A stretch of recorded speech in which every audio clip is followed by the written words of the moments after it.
What does your day-to-day look like? Like, are you guys constantly in the room thinking, like, how do we beat ourselves? What's the next thing we're doing with Yeah, I think, and James can comment on this too, but from an innovation standpoint, the first thing we do rather than sit in the room is go to events like this. So this is a fantastic event to get in front of builders that are actually putting the stuff together, right? Yeah.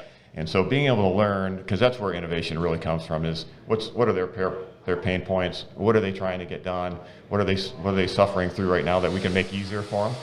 And so that's the first part of learning what's available to us to kind of grow towards. And so I think that's important. And so then we sit in a room and our engineers can start to design some prototypes of things that we think will be a solution for those.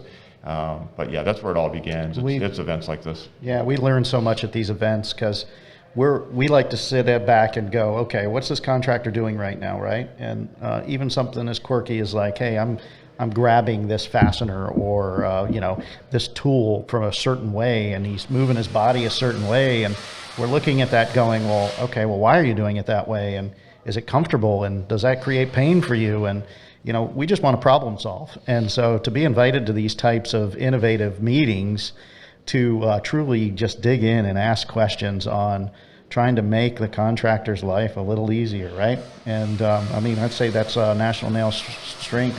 You learn so much in addition to exposing our product to the builders that haven't tried steel framing before, just the aspects of building steel and what other opportunities are there to make that easier for them. It's all new, right? So we're learning while they're learning, and there's other types of fastening that go on with steel, right? And they do it with screws. And so what aren't we taking part in on that type of a build? And what other aspects? So deck boards going down, one after the other, and with the clip fastener is one aspect of that. But what are they doing in terms of stair treads? And what are they doing in borders and breaker boards? And how are they fastening all aspects of the deck and fascia board? What's the opportunity there? Because, magnets. Yeah, exactly. That's the opportunity. Exactly. Yeah, magnetic holding power could be the opportunity. James, you mentioned that you guys like to watch and see how a contractor's moving and what he does. Did you notice a difference from yesterday to today with how they're moving out there? Yeah, a little sluggish today. A little sluggish. Rotation in the I hips think that a little bit might have been less. some liquid courage last night. They're a little more, free-willing to use some tools with guards off of them. I saw some tools that had some tape around the triggers and a couple safety guards off. But yeah, they're a little sluggish. Confident, but sluggish. Yeah. Better hope it gets done today, because tomorrow, No chance. no chance.